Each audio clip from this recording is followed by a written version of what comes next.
The following is an EWTN special presentation.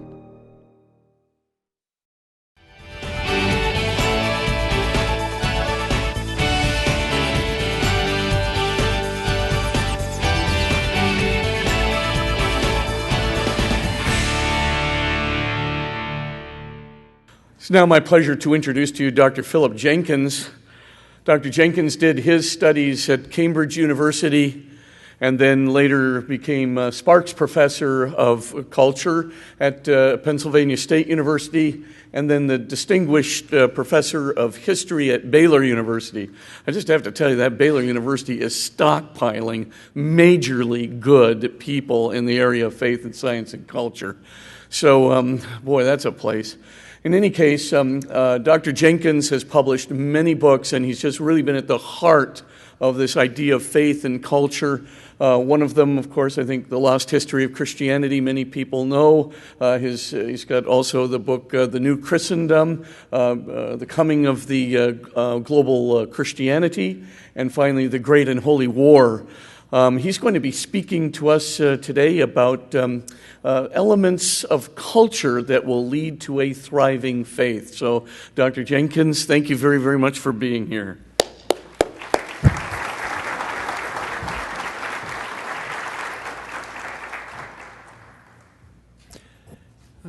Good afternoon. I always like talks that include an element of surprise. And I have to say that the greatest surprise I had was seeing the title of this talk. Yeah. And I looked at it and I thought, there is some mistake here. This is not what I intended to talk about. And the more I looked at it, the more I thought, what a great and interesting topic. And I looked at this in terms of the idea of culture. It's a word that we use a lot. It actually, if you're an anthropologist, has a very good definition. And basically, it's that network of assumptions, hopes, lifeways, which put together we regard as absolutely fundamental and obvious, and we can't imagine life otherwise. And I thought, what sort of culture leads to a thriving faith? And we're used to talking about the culture in the United States being contrary to faith. But let me give you two choices just to think about. 100 years ago, there was an author called Robert Hugh Benson, who was a Roman Catholic priest who, interestingly, was the son of an Anglican Archbishop of Canterbury. There's a long story there. And he wrote two books. One of them was a book called Lord of the World. It appeared in 1908. It was the first of what we might call the modern Antichrist novels. And it was recently in the news. I wrote about this 30 years ago, and just last year, Pope Francis mentioned it as a very distinguished prophecy of the atmosphere of apostasy. I have no grievance against the Holy Father plagiarizing my work, but I just raised the comment. If you ever read The Lord of the World, that's a joke. If you ever read The Lord of the World, it's a very startling book. It is about a world which is losing faith, losing every vestige of Christianity. And we see how this works through every aspect of the society until finally we're in the last Roman Catholic Church in London. And finally, the Church is reduced to the Pope and his 12 cardinals, one of whom will betray him. And the book itself is devastating and very, very powerful. And that's Lord of the World. It was a huge bestseller. And people loved it, except for some people in the Catholic hierarchy who thought, how can I put it, this is a downer.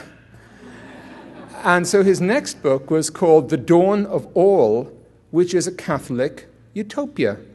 It is a world in which the Catholic Church basically has become the dominant culture, the dominant institution through the whole of Britain and Europe. It's a Catholic world, and that leads to basically the establishment of the kingdom of God. So you have the very pessimistic view, the very optimistic view. Let me ask you a question. There you have a picture of two cultures. In which of those does faith thrive most? And the answer, of course, is both of them, because faith thrives in different atmospheres. It can thrive in an extremely positive culture, a culture which favors religion, which favors the church, which regards religion as normal and commonplace and desirable and acceptable. But it also thrives in societies which are militantly anti-faith, anti-Christian, anti-Catholic. Look at the culture that St. Paul had to deal with. This was not a friendly culture in any way. So when we look at culture, we have to bear that in mind in terms of whether the culture is supportive of religion or attempts to suppress it. Each can lead to a different and, if you work things right, a positive outcome. And I would also suggest that the ills, the evils of the Lord of the World scenario are obvious enough. What about the ills of the dawn of all scenario? The danger of smugness, of self-satisfaction. That is a different kind of danger to faith.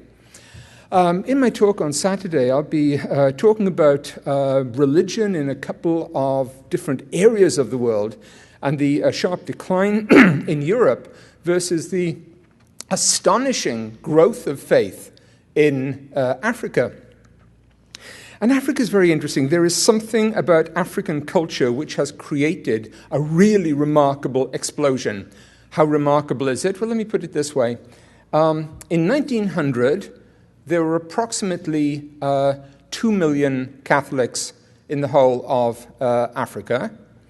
By 2025, there will be in excess of 250 million. And by 2030 or thereabouts, there will be more Catholics in Africa than in Europe. That is successful. My friend John Allen has made the interesting remark that during the 20th century, the number of Catholics in Africa grew at a rate of 6,700%. As I sometimes tell my students, for those of you with a humanities background, a liberal arts background, that's more than double.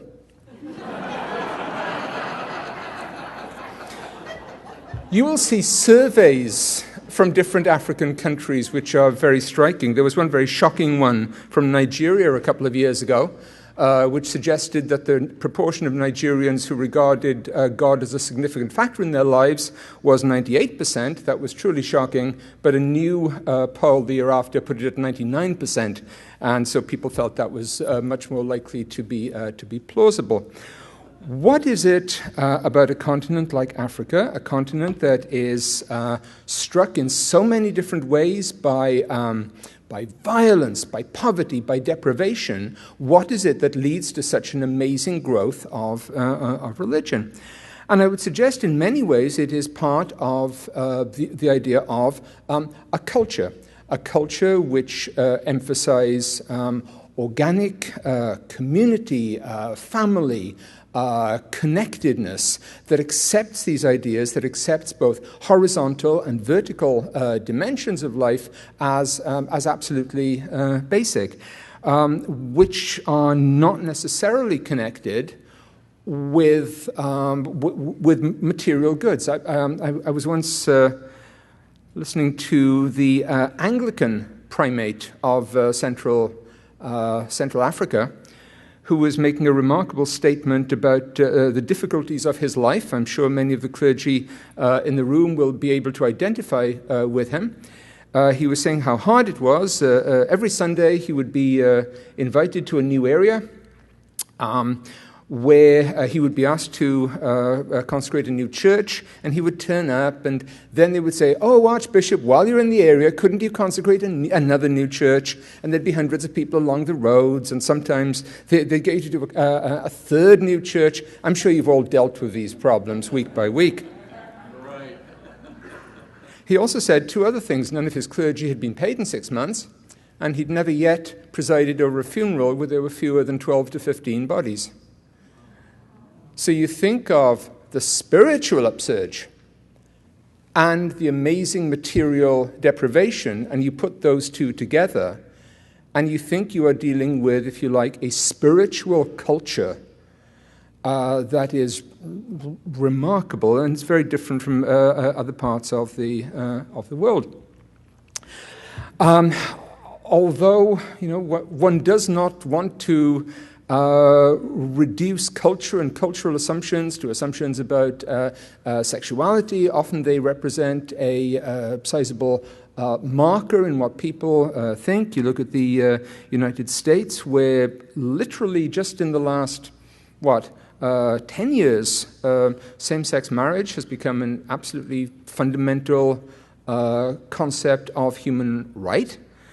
You look at other ideas which are very likely to be following along, which will be equally at odds with Catholic, with mainstream Christian assumptions, and you're looking at a growing gulf, a growing division between the culture as we define it and faith. It becomes more and more tense, more and more difficult to live within the culture. So what do you do? What are the different options that are available to you? And one is, of course, you could suggest that you withdraw from the culture altogether, option one. You surrender altogether to the culture and accept everything it does. Or you try and pursue a third way, which is what I'm going to be talking about today, which is you try with great skill and thoughtfulness to discern what is good and valuable in the mainstream culture. You negotiate with it, you live with it, and you try and use it as a basis to present and expand your own values. In looking at this, what I would like to do is look at the experience of Europe over the past 20 or 30 years. And I'd like to talk about Europe because it is the most extreme example on the planet of secularization. If you imagine Africa as one end of the extreme, Europe is at the other end. That was once put very nicely by the great modern prophet, John Updike, who has one of his characters remark, "I don't think God plays very well in Sweden. God sticks pretty close to the equator." And it's not a bad example. If you want to see liberal social policies at their extreme, you would look at most European countries. And I also draw your attention to a survey that appeared within the last 3 years, which was, shall we say, hair-raising. And it appeared in all places at the American Physics Society. And what the researchers had done was they had looked at countries around the world at which you could plausibly identify religious denomination through census evidence and tried to extrapolate religious loyalties within the present century. And if that sounds a little complex, their conclusions were very simple. By 2100, they said, there would be 10 countries around the world at a minimum that would have, for the first time in history, no religion. Not little religion, but no religion. And what are these countries? Well, first of all, you have what you might call the ghost of the British Empire in Canada, Australia, New Zealand. But above all, this is a European phenomenon, And the countries without religion include the Netherlands, Switzerland, the Czech Republic, Estonia, Finland, and Ireland. Yes, I did indeed say Ireland.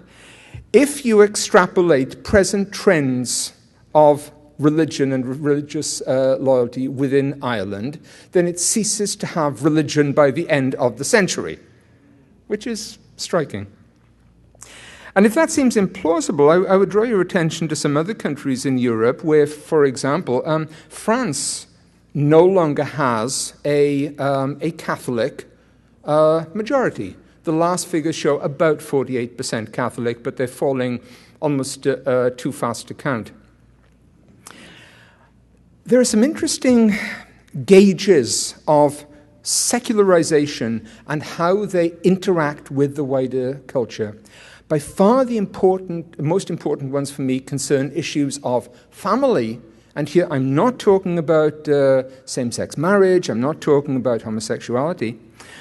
I'm talking about family size and fertility and all the cultural attitudes that those represent. And what I'm going to suggest is, if you want to see a society in which faith does not thrive, does not flourish, look at these cultural markers. This is the only figure, the only statistic I'm going to ask you to remember today. And it's 2.1. It's a very simple figure. 2.1 is a fertility rate. It would be the average number of children a woman would have in her lifetime if you have a society that is a fixed, steady, stable population. Okay? If it is much below that for whatever reason, then you are dealing with a shrinking, aging population. If it is above that, then you have a growing young population. Think what affects fertility rates. Think of all the issues of culture, gender attitudes, attitude to work, attitude to sexuality. And what we see is that Europe began one of the greatest social experiments in the history of humanity of a society that falls far, far below that replacement rate, where you are dealing with fertility rates of 1.4, 1.5. In parts of Germany, you're dealing with 0.8. You're dealing with not a total lack of children, but an amazing decline in the number of children. What has this got to do with religion? It's only when you take religion out, when you take children out of the picture, that you realize how fundamental they are to the practice of religion. If you imagine a society with a great many children, there are a great many bonds holding marriages together, communities together, linking those families and those communities to religion, to their church, to their mosque, to their synagogue.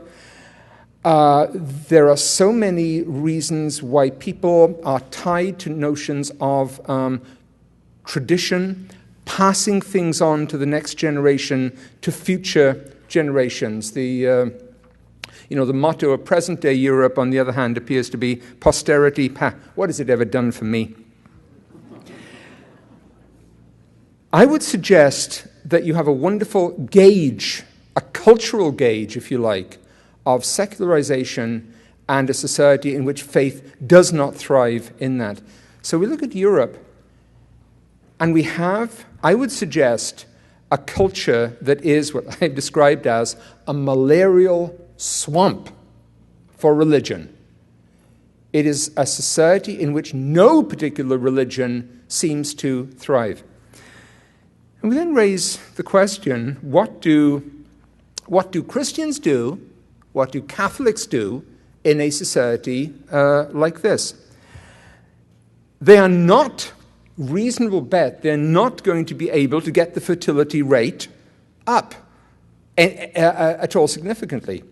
So you think of all the structures of religion and how they have spoken to a culture which is conceived of, pardon the expression, in terms of large families, in terms of a steady workplace where you have evangelization in families, in communities, in a workplace, all three of which no longer exist in anything like a known form.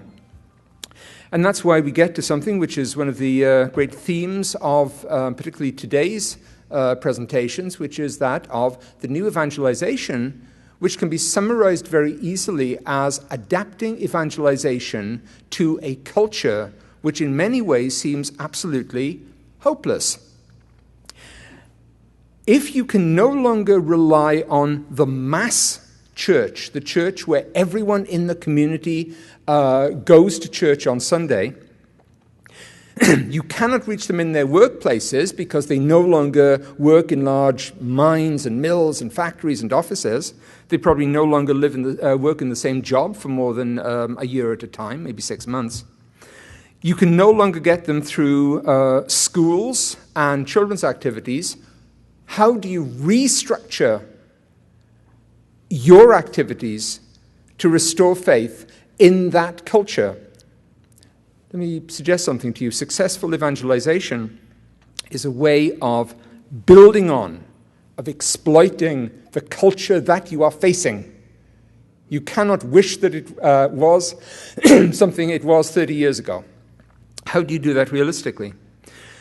One of the most successful ventures of that is an Anglican success story, something called the Alpha Course, which has been described by a Roman Catholic cardinal as the greatest gift of Protestantism to the Catholic Church since the Pentecostal movement.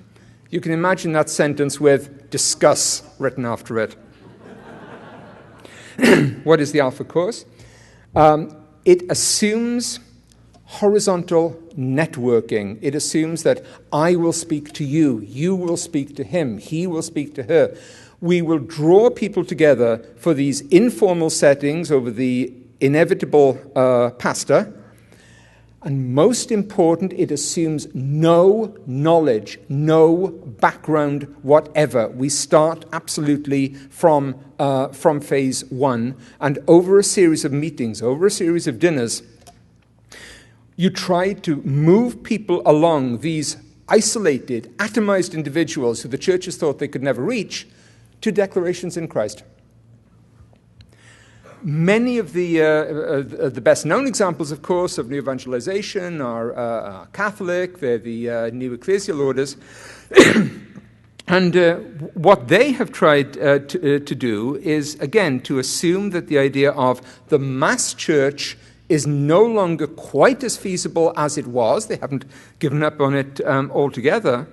But the assumption is that you are dealing with small, much more highly committed bodies of believers. And then you get to the idea of what you can reasonably expect these people who do not have traditional, firm connections to the church, what can they be expected to know about? What can you build on? And if this sounds like selling techniques in business, you bet it is. This is marketing. What do people still know about? What do people still retain when they've declared that they are altogether now? What's the phrase? Spiritual but not religious. In Europe, there are a number of things which still remain very, very strong. And one of the oddest, would anyone believe me if I told you that Europe, this very, very secular continent, where even Ireland seems to be destined for secularism, is today going through the greatest age of pilgrimage ever. Greater in terms of the proportions of people involved than at any time in the Middle Ages. That new pilgrimage shrines have opened in substantial numbers in the last 50 years. That a shrine like Santiago, which back in the 1950s was attracting maybe 100,000 a year, is now up between 5 and 6 million. Well, partly that's the fact that people can get around much more easily. There are cars, there are planes. But that's not all of it. Why are they going there and not to The beaches, why are they not just taking vacations? And before you tell me, well, these pilgrimages, they're really vacations, how unlike the Middle Ages, to which I say, have you ever read Chaucer? The motives are always mixed. Here's a question for you. What are people looking for there? You have people who have given up attending their regular churches. They do not go on Sundays. They disagree with the church on all these major issues of women in the priesthood, of same-sex marriage, of homosexuality. They are very open to the most extreme forms of anti-Catholic, anti-church rhetoric. Why are they going on pilgrimages? And not, by the way, unless you think this, to what you might call Dan Brown pilgrimages, though they're quite popular, but to very, very traditional healing shrines of the Virgin, miracle shrines. Doesn't it suggest that there are embers there that are just waiting, embers in the culture, just waiting for somebody to blow on them and restore them to fire? That there is something there. And I look at some of the most successful of the neoecclesial orders. I look at the Focolare, the Rinnovamento dello Spirito in Italy, the Emmanuel community.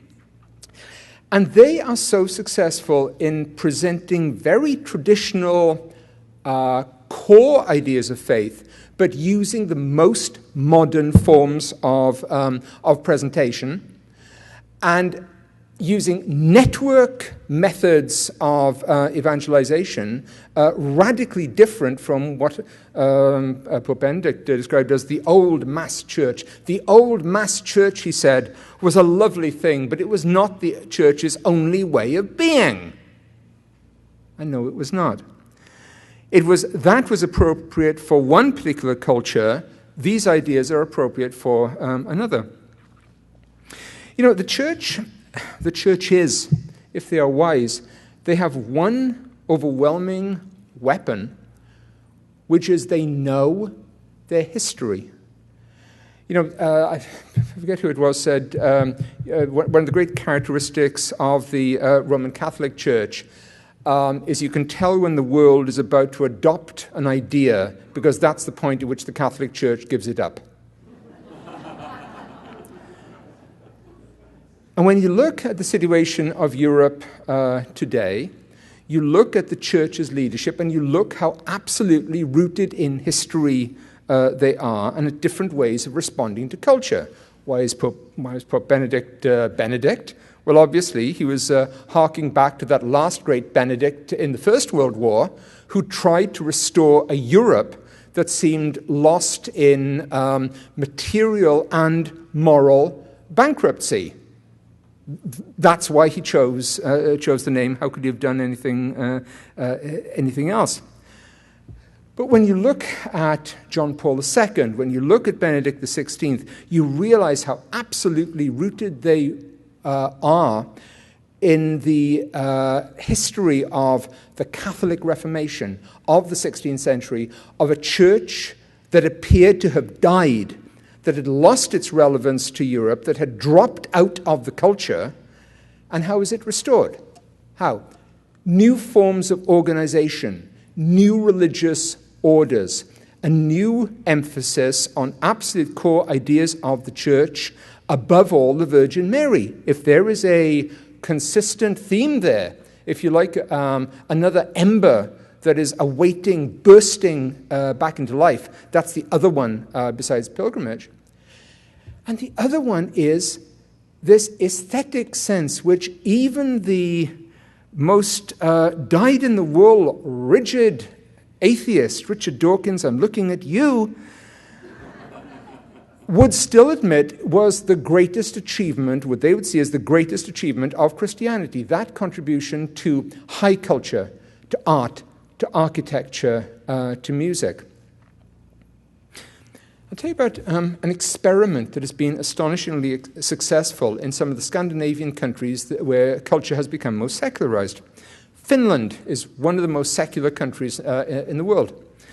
They devised an institution there that was meant to put Christianity back into the culture, and it was called the Thomas Mass.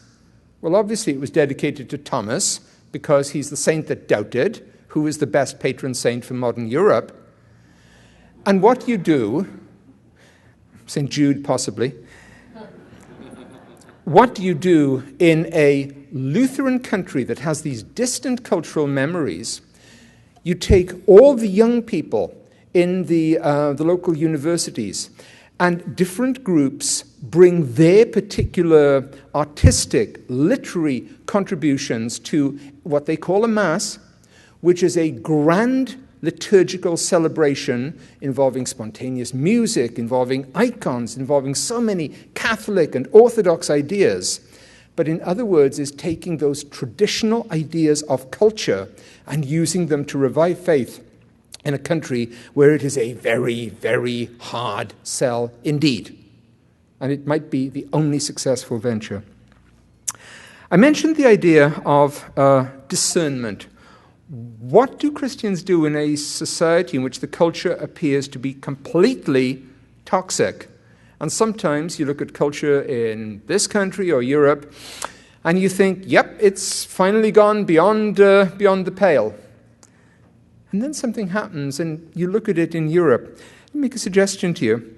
If you look at European film in the past 10 years, it has produced some of the greatest Christian artwork in modern history, I would argue. Some of the greatest Christian films, some of the greatest religious films have come from this very secular continent, suggesting that there is a hunger, a desire for faith, even in this culture. What are they? I don't know how many of you will have seen any of these. Bear with me if you have. There's a film called Of Gods and Men.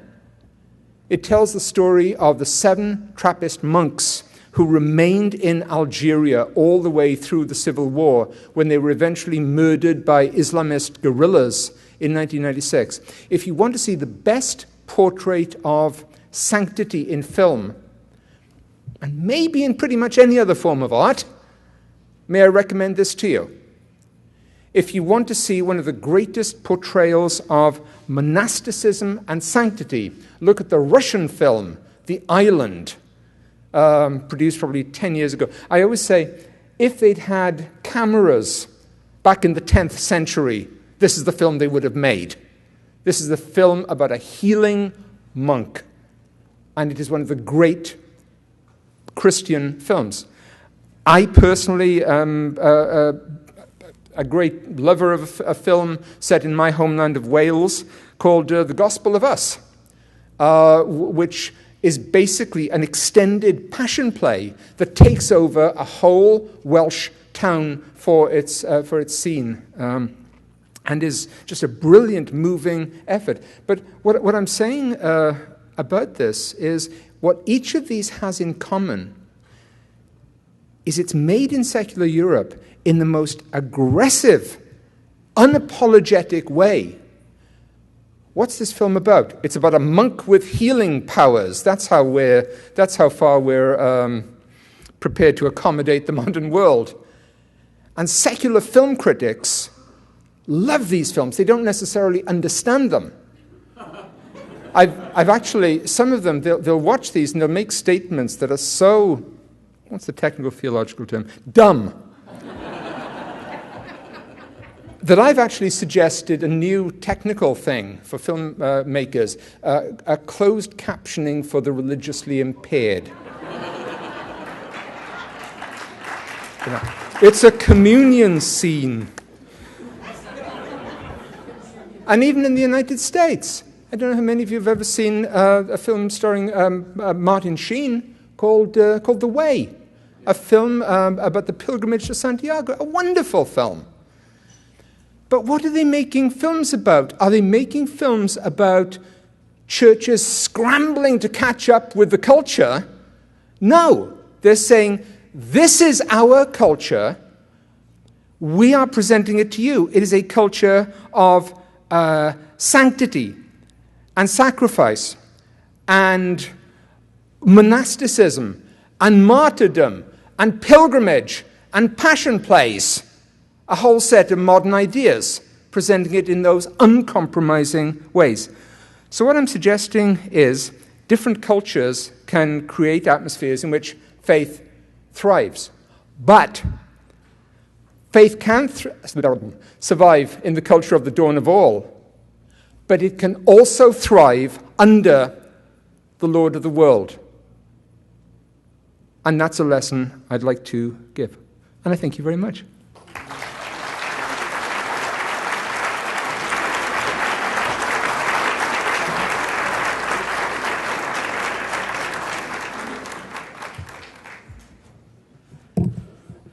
Thank you, Dr. Jenkins. That was terrific. And boy, just to hear that intrinsic relationship between family and religion and culture, how important it is to reinforce all three dimensions on that triangle, and then to hear at least those signs of hope, and especially I think in the aesthetic dimension, pilgrimage and Marian devotion, how that just gets right to the heart of religion, the need for the Lord, the need for sanctity, the need for something beyond that just appeals to the transcendent nature that's still alive within us. So I want to thank you for that invitation to blow on the embers and to use the embers that are still cooking a little bit there in our culture, and to really become instruments of God's new evangelization. Thank you again, Dr. Jenkins.